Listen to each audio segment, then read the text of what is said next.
ஹாய்ங்க, எல்லாம் எப்படி இருக்கீங்க? நல்லா இருப்பீங்கன்னு நம்புகிறேன். இன்றைக்கி வந்து ஆட்டு மூளையை வச்சு ஒரு மூளை வறுவல்னு சொல்லலாம்னு நினைக்கிறேன். இதை நான் ஃபஸ்ட் டைம் ட்ரை பண்ணுறேங்க. ஏன்னா எனக்கு இது பண்ணினதும் இல்லை. க்ளீன் பண்ணுறதுலேருந்து எல்லாமே மட்டன் ஷாப் அண்ணாவே சொன்னாங்க. அவரோட ரெசிபி தான் இது. ஆக்சுவலாக நம்ம வீட்டில் அம்மாவோ மாமியார் அந்த மாதிரி யாருமே செஞ்சதில்லை, சாப்பிட்டதும் இல்லை இது வரைக்கும். நான் இதுக்கு சின்ன வெங்காயம் அவர் ப்ரிஃபர் பண்ணார். சின்ன வெங்காயம் ஒரு 3 பச்சை மிளகாய், இஞ்சி பூண்டு பேஸ்ட்டு, 1/4 ஸ்பூன் மல்லித்தூள், ஒரு ஸ்பூனுக்கு இல்லைன்னா அரை ஸ்பூனுக்குன்னு நம்ம காரத்துக்கு தகுந்த மாதிரி மிளகாத்தூள் போட்டுக்க சொன்னார். நான் கொஞ்சம் கம்மியாக தான் போட்டிருக்கேன், பச்சை மிளகாய் ஆட் பண்ணதுனால.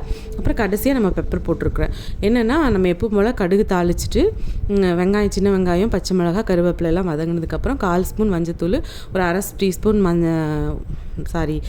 மிளகாய்த்தூள் போட்டு நல்லா அது வதங்கி எல்லாம் ஒன்றோட ஒன்றா கோட்டானதுக்கப்புறமா நான் இந்த கழுவி மஞ்சத்தூள் உப்பு போட்டு கழுவி வச்சுருந்தேன். எல்லா ரெசிப்பியுமே இதில் பண்ணுறது எல்லாமே மட்டன் சாப் அண்ணாவோட ரெசிபி தாங்க. அப்புறம் அந்த மூளையை வந்து க்ளீன் பண்ணி வச்சுருந்ததை வந்து 4 பீஸாக மட்டும் கட் பண்ணி, ரொம்ப கொலன்னு தான் இருக்குதுங்க. அது கொஞ்சம் ஃபஸ்ட் டைம் பிகினராக இருந்தால் ரொம்ப கட் பண்ணாமல் கூட போட்டுருங்க. அப்புறம் கிளறுறது வந்து ரொம்ப கவனமாக கிளறணும்.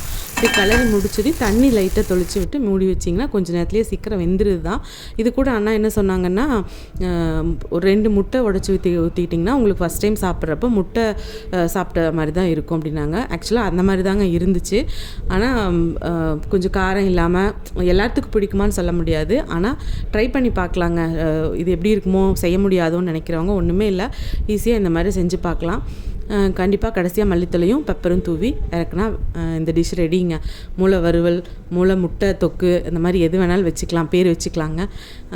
கண்டிப்பாக ட்ரை பண்ணி பாருங்கள் வீட்டில். எனக்கு எப்படி இருந்துச்சுன்னு கமெண்ட் பண்ணுங்கள். நம்ம சேனல் பிடிச்சிருந்தால் லைக் பண்ணுங்கள், ஷேர் பண்ணுங்கள், கமெண்ட் பண்ணுங்கள். மறக்காமல் சப்ஸ்கிரைப் பண்ணிவிட்டு பாருங்கள். Please subscribe. தேங்க்யூ.